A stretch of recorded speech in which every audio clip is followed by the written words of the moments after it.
Alrighty, Doc here from North America. Good morning, good afternoon, and good evening. Well, Bank of Japan kept things the way they're gonna keep them. You know, they did their thing. It's done and over with. Also, I have a chart today on European gas and per kilowatt, and it seems to be dropping dramatically. I have that up on the screen as you see that. And let's jump over to, where's it at? Right there. There is the dollar index. You can see it on J4X right here. Dollar dropping down. You see it over here on Chicago Quant. Dollar dropping down. You know, pairs trades over time. It seems like the pairs trades find a way to gain against the dollar. That's what it seems to me. I mean, you see your little pops here. You see your little adjustments there. But I mean, overall, they are, the dollar is holding up really well, I think, at least as far as I'm concerned.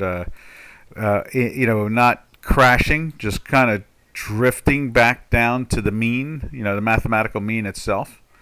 And that has been the most important thing of all, is that it's gotten to a point where it was just way, way, way too overpriced. And now we're moving into that situation where it's the opposite.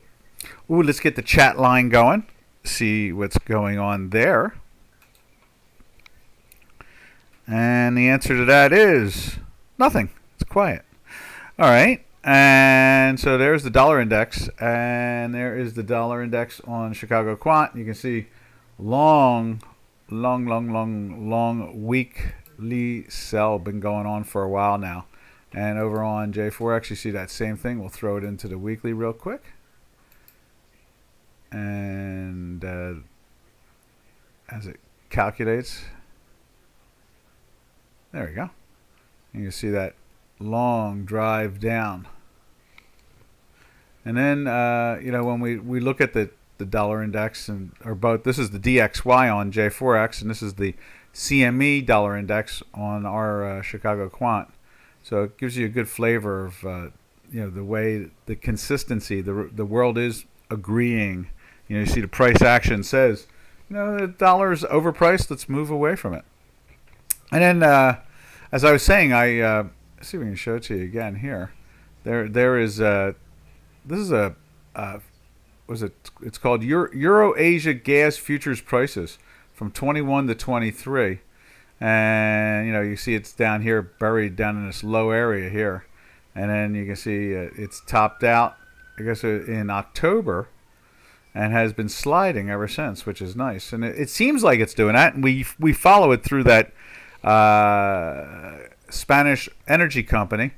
So we've been getting a generality of it, but we can't get really clear prices compared to natural gas itself. So, as we sip our tea already.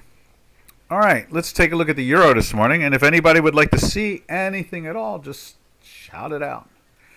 Intraday, daily, weekly, sing it. We'll find it. And there it is. And you can see the euro is trying to bounce back up here this morning. Let's put it up over here.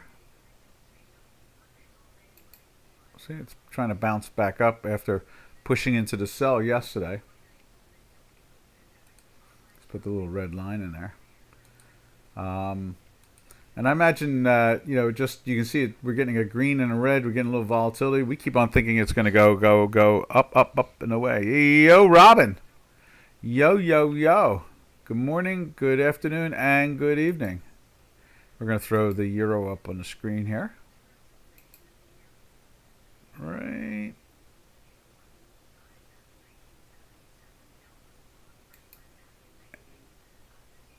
There you go. Interesting. It's very interesting when you look at this. The two sideways actions with the hinky ashkies. Just red. It's at the top end of the range, but I don't think it's going to give up the ghost so quickly. I really think that they're going to stick around. At least in my head, I think they're going to stick around.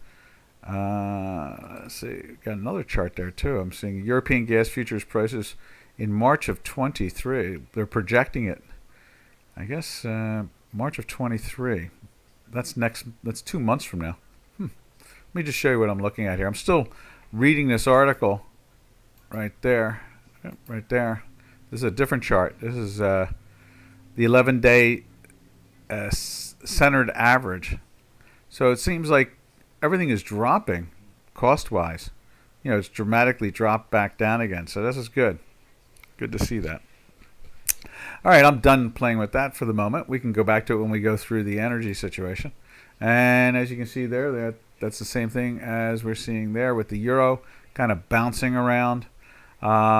It's nicely in that weekly buy. You can see that. It's not really letting go. This was about the last weakness we've seen. It tried to drop under the manifold, but it didn't get into a minus. So, and let's see what we got here. I guess that's the euro. Unless anybody has a question, we'll jump over to the cable. And we can go back to the euro if you would care to see it again later on. Now we'll go over to cable.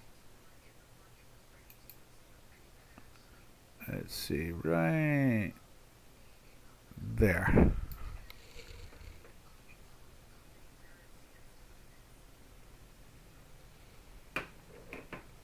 And then, so at this point, let's put it up over here on Chicago Quant. Right there. And it's been in that long, steady buying thing going on. And you can see we thought that the weekly would finally adjust again into the buy side, and it has, because you can see last week it went into the fast moving, and that's what the blue is. I call it the shadow or the echo, but what it is, it's fast moving weekly buy and sell.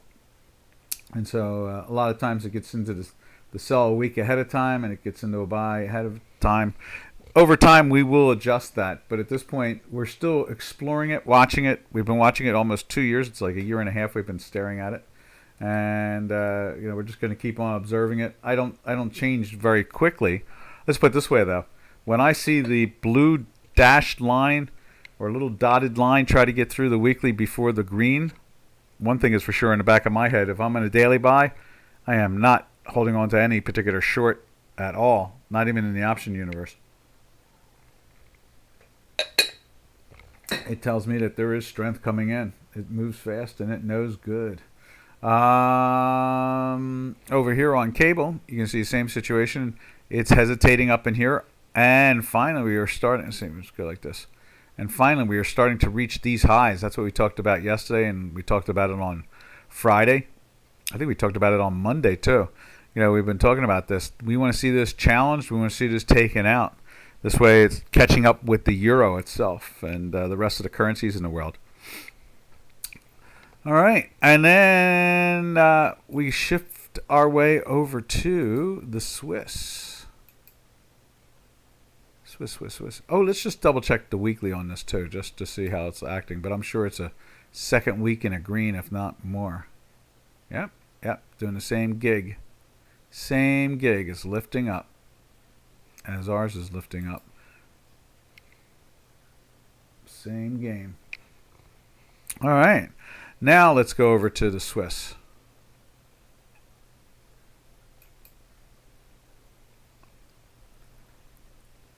Right there. I'll put it up over here too at the same time.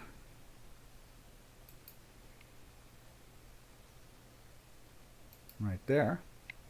And it's in the same pattern, you know, it's the same, it's functioning well again. The Swiss against the dollar is acting correct, like, and what I mean by correct is that we'd had this situation where it was breaking away from the pack, you know, the other currencies, and it was losing money against the dollar when everybody else was gaining. But now we're back in the saddle again, down into the 91s. Pre-credit Swiss, I guess you could call it. And we're back in the saddle again. Back in the saddle again. And then that's the weekly. You can see our weekly's been the same way since the Credit Suisse resolution, I guess you could call it. And let's put the daily in there. Right there. Doing the same thing. Moving back down into that range where it belongs. it should be taking out these lows. If it's going to join in with the euro and the Swiss, we should see that same type of action. And then the Bank of Japan did its decision-making process today. So let's take a peek at what it did in the end. Did it tip itself off as usual? Well, they gapped it up and it's moving back down. So I'm not even sure what would you say about that? I guess if nothing else, it's staying in its trend because it's a lower high. It's not as high as that one. And let's see if they take out these lows, which we keep on thinking they're going to do, get back into that 25 area. And you can see the weekly has not cared. It's like a honey badger. It says, I don't care. It went into the weekly sell up in here, and it's been sliding ever since. And we're in that daily sell from here. And so it was a little pressure on traders with that gap up today, but it doesn't seem to have any staying power, that's for sure. No staying power. In other words, they're going to put pressure on the dollar pair side of that trade.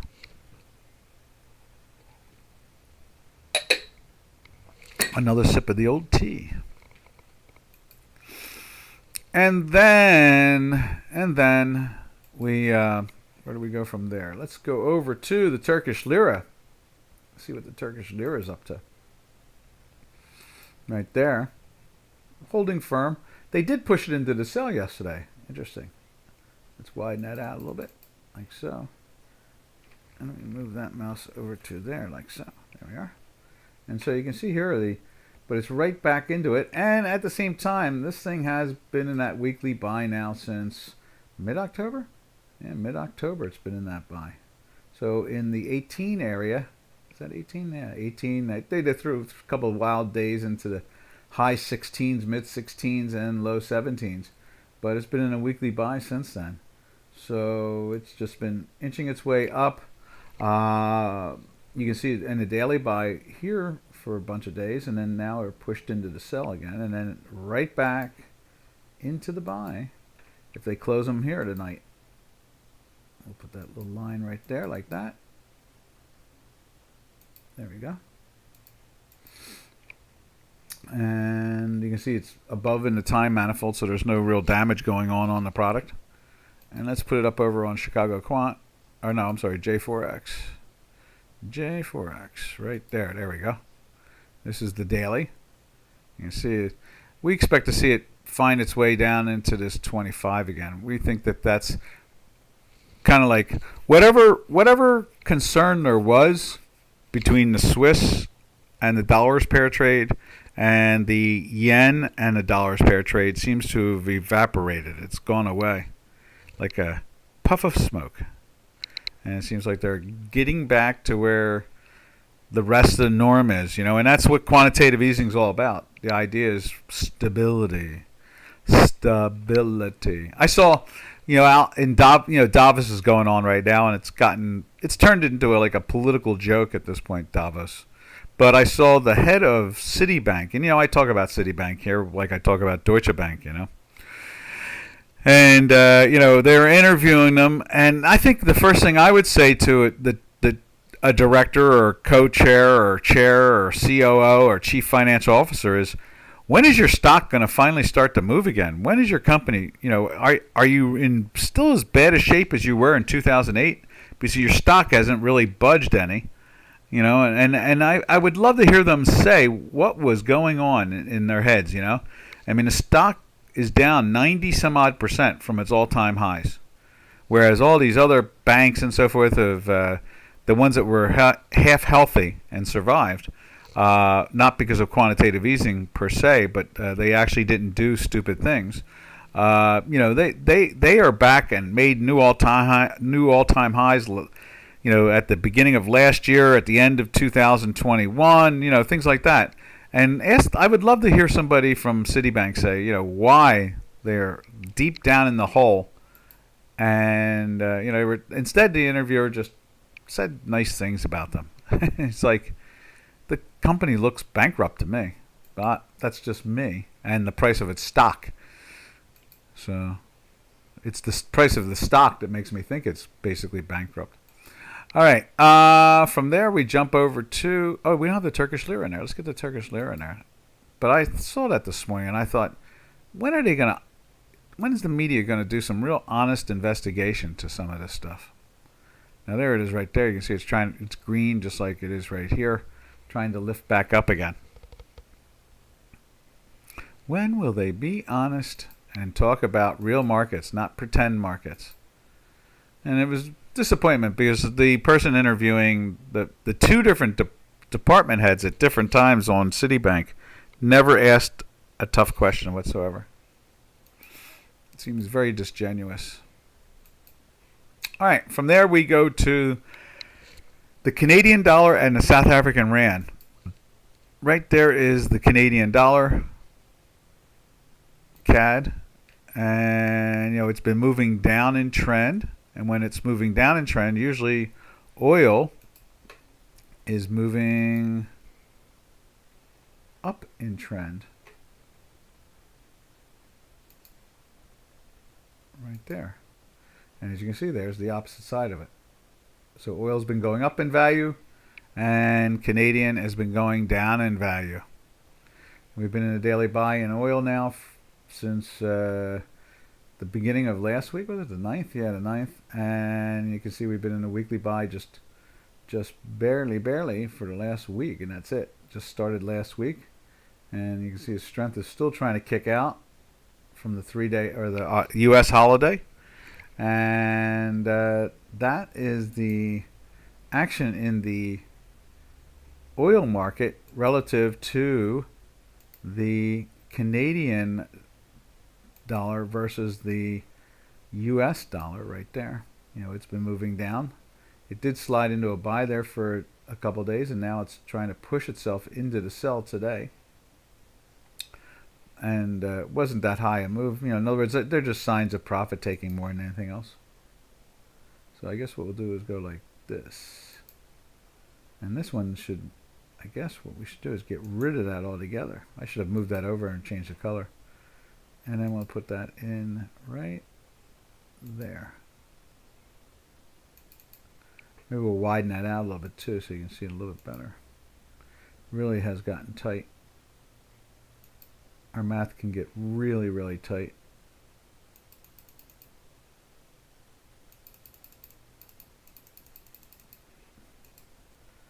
So it went into the sell here and jumped back into the buy right there and made a higher high and then closed lower. And now it is flirting with the daily sell, and we're in the weekly sell for 2 full weeks. This is the 3rd week now. And we're looking at the fast. It's going on to the 4th week. All right. Let's go from there to the South African rand right there. And we've got this political problem that seems to have got this whole currency all screwed up. But you can see it's been in a daily buy now for 3 days. Let's put that in there, like so.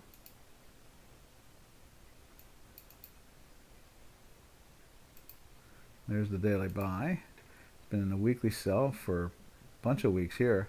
Never even moved back in on the fast stochastic. It just stayed in the sell. And let's put that, is it the sell right there? I think that was the sell right there. And I guess we didn't fill that in. Is that a buy? That's the buy right there. Let's put that buy in there too.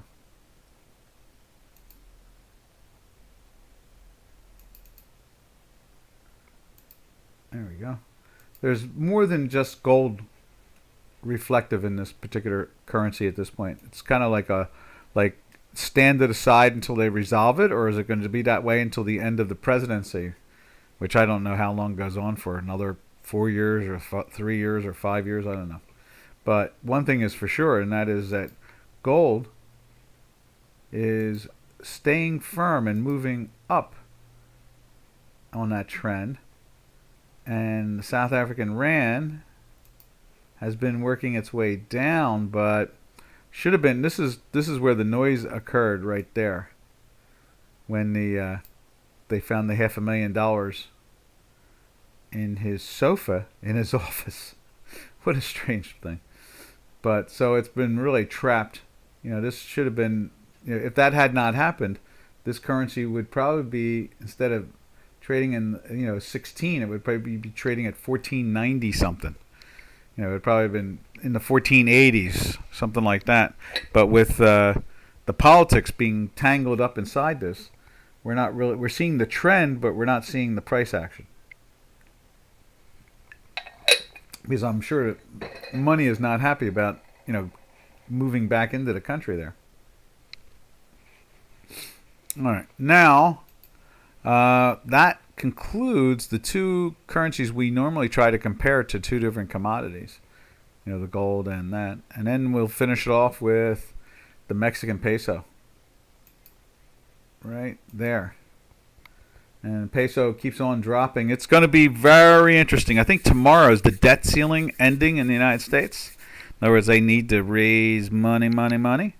And the Congress has made it very clear, not interested. They're spending too much money, and it's time to stop. That's why they were put into office. That was what they campaigned on, and that's what they won. If they had lost, then obviously people want the U.S. government to, throw money out the door left and right. So we'll see. I think it's going to be fun. The media is going to tell you how dysfunctional it is, but I see it as functional and necessary. So, but then call me crazy. I'm looking at companies that their stocks are not trading, they're trading at bankruptcy prices, and people walk around telling us how great they are. So that's just me, I guess. All right, and that completes it. We're done the currencies, unless someone comes back and says, hey, I want to see something, then we'll gladly take a look at it. Now, let's jump over to, we can go cruise along in the metals market. Let's look at silver. There's the gold. Let's put gold up on Chicago J4X. Right there. And you see gold's just been marching along. This is the daily chart. No problems there. Weekly looks probably the same identical way. I'm sure it does. Lots of green. See? Lots of green. At the top end of the range, of course. Saw another article today. It always cracks me up when Russia and Persia try to claim that they're going to put out a coin that's backed by gold. And I'm thinking to myself, how do they back it by gold? I mean, just because they say it's connected to gold makes it, why not just use Bitcoin? Because, in other words, the only way they can connect a currency or a crypto to gold is by allowing it to be exercised into gold. So in other words, they say, okay, you own this, and if you don't want to own it, you can have gold instead, and we'll deliver you gold. But to pretend that it's backed by gold when it's not backed by gold is kind of crazy. I guess, what will happen is that it'll be as stable as the dollar, if it's just a paper gold. So, I don't know, but I see it, I hear it, I just don't believe it can be done with the way they are suggesting, but that's me again. In other words, I would say if they're really drifting over into the crypto universe, then what's the difference? There's already Ethereum, there's Bitcoin. They could easily move, and Bitcoin would probably be very efficient. One Bitcoin takes care, it's like 20 some odd $1,000 now, maybe 21,000. Let's take a look at it really quick just to resolve that last part of it all. But Bitcoin could take care of trading. You could trade oil in Bitcoin just as easily as, but I don't see why I would trust Persia or Russia in deciding a value of a currency. We already see what their currencies do. It's not the prettiest sight. And there it is right there. There's Bitcoin. Bitcoin's up in the 21,000 now area. I'm not sure what this goofy close thing is there, but we'll check that out later on. But in the end result, yeah, see, that's not right. That can't be right. 21,000? I'm gonna have to work on that.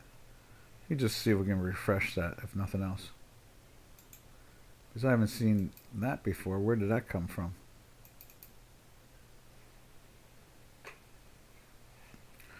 Let's see. You know what? Let's do it this way instead. I have to cancel that out. I just want to see. Let's put Bitcoin up on J4X. And then we'll refresh the Chicago Quant one. And we'll go from there. There's Bitcoin. And we'll kill the hinky ASCII so we can see the actual true price. Yeah, see, I don't see. Oh, that's the weekly. Let's go to daily. Yeah, I don't see that crazy move down to 16. So let's try to refresh that. Where do we go from here? We go like that, close, and then we go into view. And let's try to refresh that.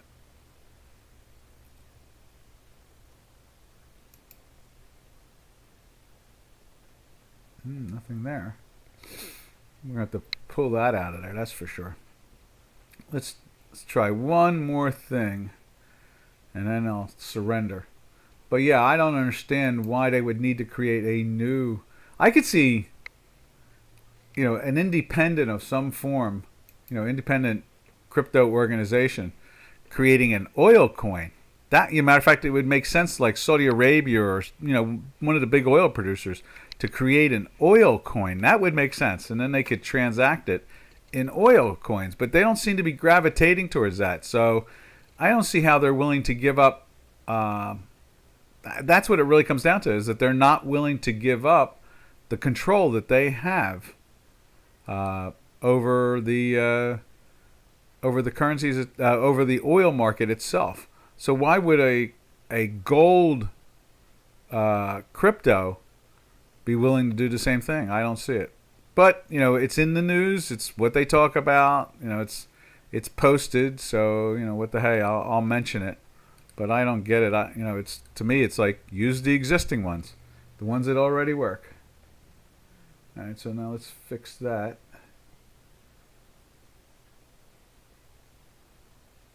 Now what is that? Did it get down that low? No. I see. Okay. So what we have to do is, where is that? That is right there. I see. That's the 16th. That's what that is. That's why it's wacko like that. And let's fix it.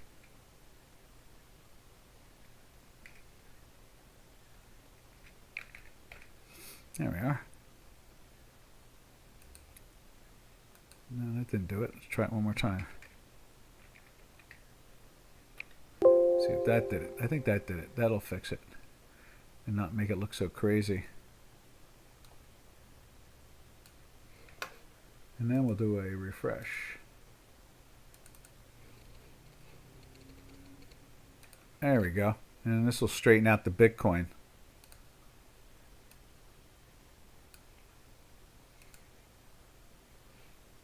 There we are. That makes more sense. There we go. All done. So, yeah, that's my little thought about cryptocurrency, Russia, Persia. Doesn't make much sense to me. But again, it'll be fun to watch if they get one on the road. They've been talking about this stuff. China does that all the time. They talk about it for, 8 to 10 years now, about a yuan, electronic crypto yuan that's backed by gold and oil. You never see it. They just talk about it. The media picks it up, gets excited about it, and then it's over with. It disappears. All right, now let's go to silver. Get back to the metals market, because I just don't see it. I just don't see it. But I'd be glad to see it if it happened. But I don't see it happening. You can see here, silver kind of a little weak today. Nothing major. Let's check it out over here. Let's change from there to there and to there. And there is silver. And silver just kind of marching along in a buy for the last couple of days. The weekly is looking very strong. I remember mentioning that. It looks like it's cleaned itself up now in the situation of, let's see, where is it here? Where's the box at? Right, oh, there's the 9th. 9th. Okay. And there's the 13th. 21st. Okay. Yeah, so you can see here the weekly has cleaned itself up. It's at a point now where it's reflecting this plateau, and we talked about this last week. It does look like a plateau is developed. A lot of these products, same thing with the S&P 500.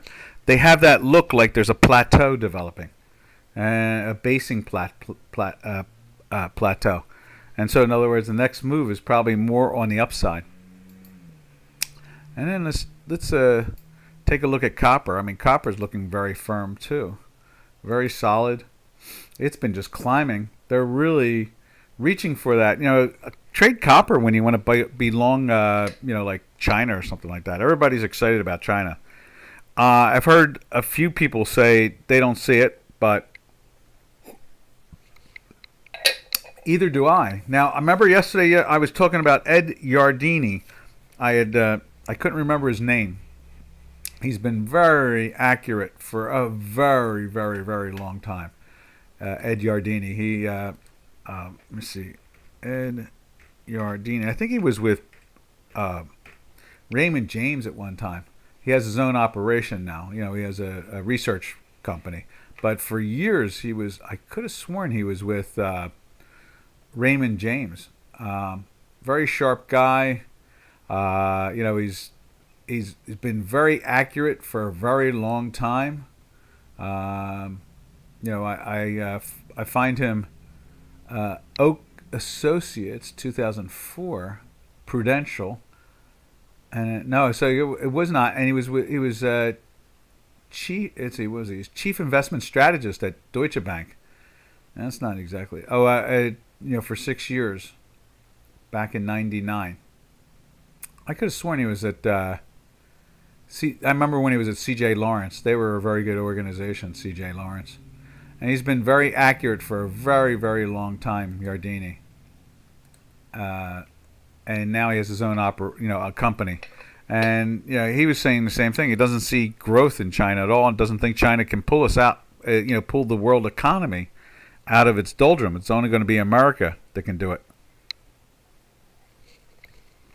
I don't see it at all myself, but that's me. I am impressed with the copper, though. Money just seems to be pouring into the copper, and I think it's specifically for only one reason. That is, they think China is going to become, healthy and strong again, and I'm not convinced of that. But I think it'll just be the status quo as long as America is buying goods from it. We spend $2.5–300 billion, so 250 to 300, bouncing between 200 billion and 300 billion. And I'm sure anybody who's listening to you right now would wish their country could sell $200 billion a year to the United States, or $300 billion worth of something. And so I'm not totally convinced that's going to keep on going. I think that as time goes on, they're going to be like 150. If we don't buy from them, China is nothing. That's what it really comes down to. And that last sentence I just said, it seems like the media doesn't hear it, doesn't know it, and doesn't want to think it. And that's the weirder part out of it all. So, all right. And then from there, we'll take a look at the platinum. See what the platinum's up to. Right there. And there's platinum. It's just, trying to lift back up from the sell-off here. And it's pushing into a buy today. It's still in that weekly buy, from the 970 area, something like that. 980 area. Where was the settlement that day? 989. And we've taken out the high there was $1,113. So it's been an interesting, more than 10% move in the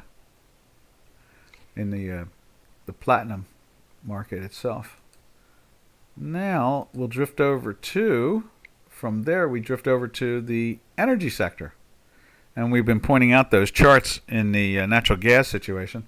So let's start off with Brent over on, I guess we should have done copper too. Let me just take a look at copper on J4X.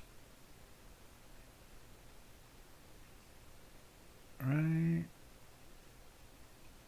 There's Brent. We'll go to Brent in a few seconds. Yeah, see, it's that long drive up. Since the Communist Congress finished, and I mentioned that yesterday, they finished. They didn't put up new projections per se, and they didn't meet last 5-year projections. So, and some were saying that they think that they might have been even minus, as much as the Chinese claim that they had a 3% GDP. A lot of us don't really trust those numbers.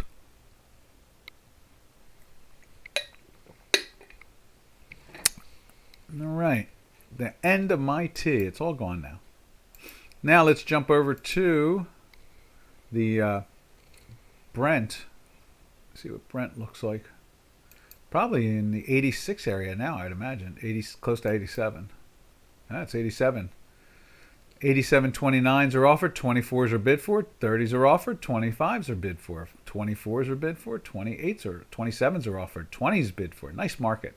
Good action in it. And over here, we'll put in West Texas Intermediate. Right there.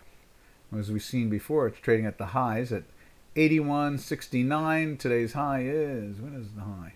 High is 90. So it's just 21 cents off the high of the day. And then, so we'll say 81.70, and then take a look at the back month of May.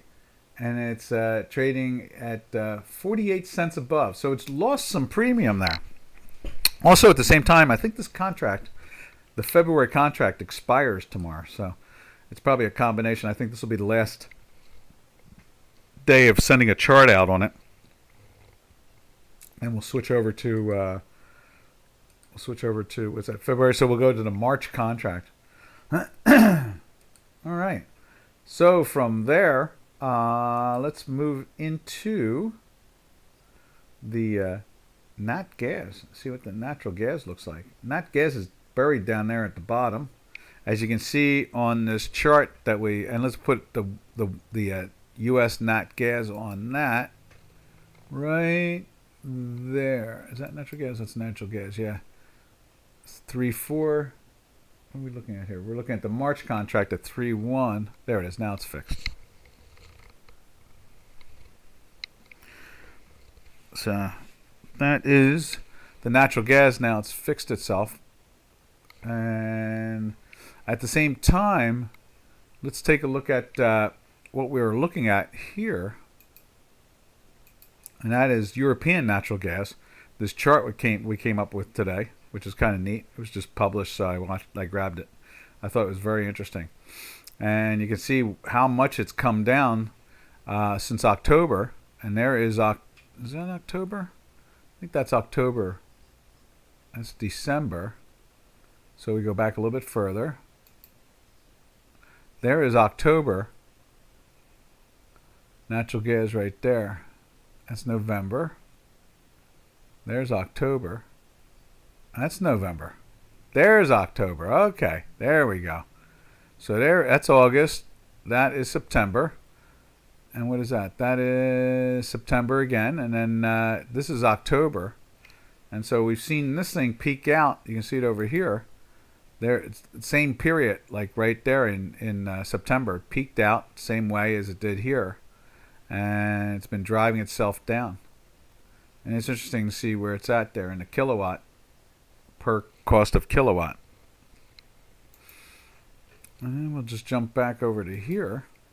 And you can see U.S., as I said to Robin, when it was up in the three, remember Robin, it was like 360, 370s, and you were talking to that trader out of the old board of trade. And, I said to you, it's up 200% from its lows, so it might have more room to go down. Here we are getting ready to go into the twos now. Yeah, that's what it looks like to me. I think we're going to see, I kind of don't think it's going to retrace to the 1.3 again, but let's put it this way, it's going to probably play in the twos, and then we'll watch where it goes from there. Could go sideways. I don't know. I'm being told all kinds of interesting stories that could affect natural gas very soon over the next 4 weeks. So I don't want to say them out loud. All right. From there, we go over to the energy company in Spain, where we look at the stock, and it's been trading in the 24s. We're thinking it might be down in the 23s now. No, now it's at 25. Oh, I guess it was trading in the 26s. Let's just adjust this. I kind of forgot. Maybe it was in the 26s. Yeah, see, it got down. I was heading for the 24s yesterday. There's the low.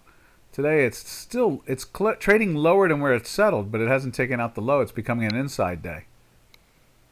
Well, we keep on watching it. We keep on hoping to see natural gas get cheaper and cheaper in Europe. All right, and then from there, I guess that's pretty much the energy sector. It's the way it plays itself out there. Now we can drift over to stock indices. Take a look at VIX and so forth. Let's see. Let's open up that. Where's it at? Right. Anyway, is it? Yeah, I think that's what it is. And here is the VIX. You know, they tried to push it up yesterday. Again, I've been saying, you know, VIX is controlled by the Federal Reserve, so I don't take it that serious. I think it's interesting to watch the money managers get panicky, you know, and they keep on saying stuff like, well, it got down to, you know, like, what was that? Got down to 1801. They think it needs to explode up or something like that, like it's going to go to 25 or, I don't know. I didn't see it. I don't see it. We're in that long weekly situation. We can't even get the fast-moving stochastic. I don't know why I call it a fast-moving algorithm up in here. There is the stochastic right there. Let's put it up on here, too, at the same time. Here's a fast-moving stochastic. VIX, VIX, VIX. I think it's down at the bottom. VO. Right there, there it is. There's the fast-moving stochastic right there. It's moving up on it. But our algorithm turned up because I have my math is being smoothed with a stochastic. The green line is being smoothed with a stochastic, but it's not the price of the VIX that's being smoothed. It's my algorithm that's being smoothed. So it looks a lot like the fast-moving stochastic. It just is only a few hours older all the time. Mine is a few hours earlier. But it's better than looking at MACD and all the rest when you go over and look at these things right here. So this is a better indice right here than the MACD. All right. So you can see here it's moving up, but I don't see much energy in it. It's just touching the manifold at the moment. And at the same time, as much as the fast-moving algo was trying to move up in here and pick up this strength that was trying to come in, it has failed and rolled over. And sure enough, it rolled over like 3 days ahead of it. And then look at it. Bang, bang, bang, bang, bang. And it's been in that cell for a while.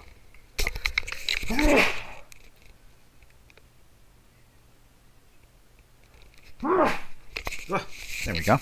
Had a couple sneezes there. So, from there... Oh, you can hear the sneeze, too. Wow, this is a very sensitive microphone. All right. So, from there, I don't see any real concerns about the stock indices and stock market when I can see that they don't want to back off. Let's put the S&P 500 up over here now. S&P 500. Where are you? There's the VIX. There it is right there. There's the S&P 500. You can see this is a daily, and it's been very comfortable on the upside. You know, it's trying to close all this stuff, you know, make new highs here. We keep on trying to make new highs, and we're doing it. Now we'd love to see them take out these highs here, and I think they will. I really do. I think they will take them out. If we get any topping, it'll be in February as far as I can tell. Now, from there, and then it could be just literally sideways action, not necessarily a major sell-off. And so then from there, we can take a look at the. Let's see, where's the S&P's at? Right there. You see, they're just kind of moseying along. No real push. You see, the fast has been in a weekly buy for a few weeks, and the slow's in a weekly buy now. They're meeting together right there. That's kind of neat. Usually, when they both join in together, that can be really strong. So, I think, what do we have the rest of this week? Oh, we have PPI today, too. PPI from December. And I think then after that, the big economic news should be starting to drift for at least 2 or 3 weeks. And then we go into the last week of January. We get last day of January, I think, is the Fed meeting. So we have about, what do we have, about 12 days to go on that, 11 days, a week and a half, something like that. All right, and then Giannis asked for it yesterday, and I know we got lost into other things, but there's the Tech 100. Looking pretty good going after these highs that we keep on expecting to see the S&Ps take out. So you can see that right there. We're climbing into a weekly buy, even in the slow algo. And our fast-moving algo is, just made it through it last week. And then when we jump over to here, they're comparing this here to this here. You can see the fast stochastic is already curved and is heading a little underneath, but I don't think it's going to mean a lot. I think they're going to keep on lifting. I think interest rates are flat where they're at now. They increase another quarter. A lot of people think it's going to happen. What? I heard my name. We didn't put up the NASDAQ or the Tech 100 yesterday, so we put it up today, and I mentioned you.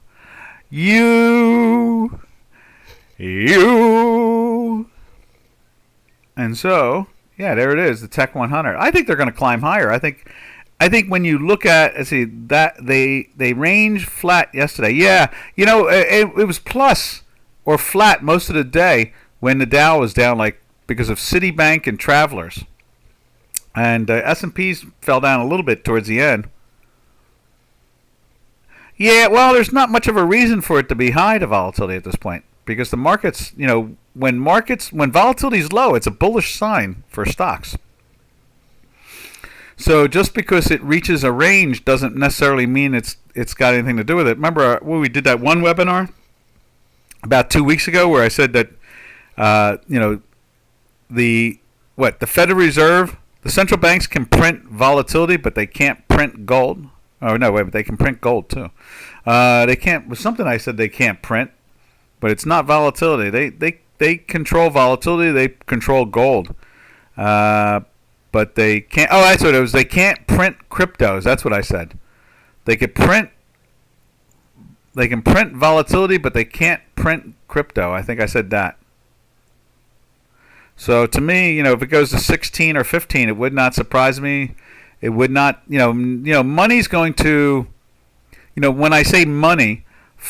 Hedge funds and mutual funds, retirement funds will do some buying. They'll do some buying in the vol just to hedge themselves, but they don't. I don't see any major shift going on, and that's pretty much what it comes down to.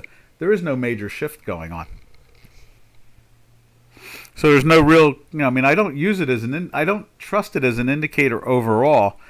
I treat it like a European option. It's more of a delayed process. When you can't exercise something, hence why I always make a joke about China/Russia/Persia trying to create a currency, something to challenge the dollar. It's like if you can't exercise it, then it's not going to work. Because they don't have credibility. All three of those countries have no credibility when it comes to finance. And the matter of fact, I saw where Citibank today, as they were interviewing the big people in Citibank, over an hourly period down at Davos, the one thing that made it clear is they've been moving away from China. They've not been reinvesting in China. They've been moving away from it because it's a loss, and they can't afford to take losses. They're already trading at bankrupt prices in their stock, so they need to, adjust. They need to be invested in things that make money. All right. And then from there, we'll go over and look at the Dow Jones Industrial Average right there. And you can see that it stayed in the daily buy with no problem. It's in the weekly buy from last week. The fast is in a weekly buy now for a third week. There's strength in there, and they're not letting it go. And I wouldn't be surprised if you see. Now, yesterday they beat it up pretty hard because of those two stocks. Goldman was down $30 or something like that. That's like a $300 move on the Dow. So almost all the loss came from Goldman Sachs, and then the other one I believe was Travelers Insurance had bad earnings also. And so between the two of them, that knocked down the Dow Jones average, which it just says it's done and over with, because now the Dow is up today. So they'll slowly they've readjusted. Money managers readjust. That's what they do. So they got out of, I guess you could say they took some profits, because you got to imagine Goldman is trading at, what is Goldman trading? Goldman's trading at like some crazy number, like let's see if we can find it here. Goldman's trading up in the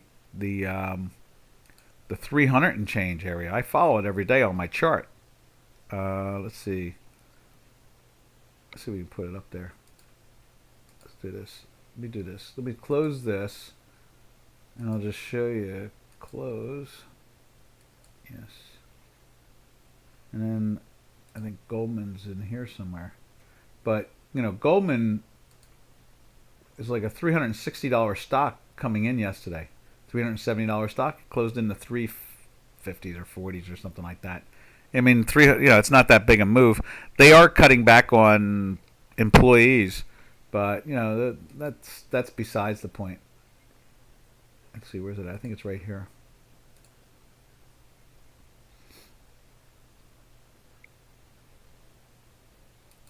Here's Tesla. Yeah, right there. There's the sell-off. Right there. Let's make that thicker so you can see it better. Style. It wasn't the worst sell-off in the world as far as I'm concerned. Even I have $100 stocks, more than, stocks that are above $100. Sometimes they take it on the chin, I don't really think about $203, $300 stocks. I call them on all of them $100 stocks, because they're over $100. So it's 300 or 400. It's all $100 in my head. Let me see, where's it at? Let's go to this. Let's change the background. But this is what was really the damage yesterday, right there. Let's see, that's not it. Let's kill that. Close. And then let's do it here. Format. There. No, no. Not that. Again. One more time. Now again I hit the wrong button. Right there. There it is. Format window. Let's put the lines in there.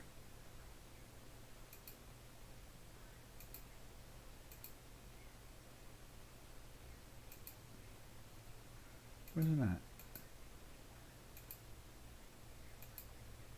There it is. Now you can see the lines. And let's clean up the algorithm.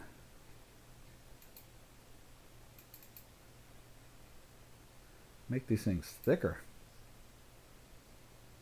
so you can see them.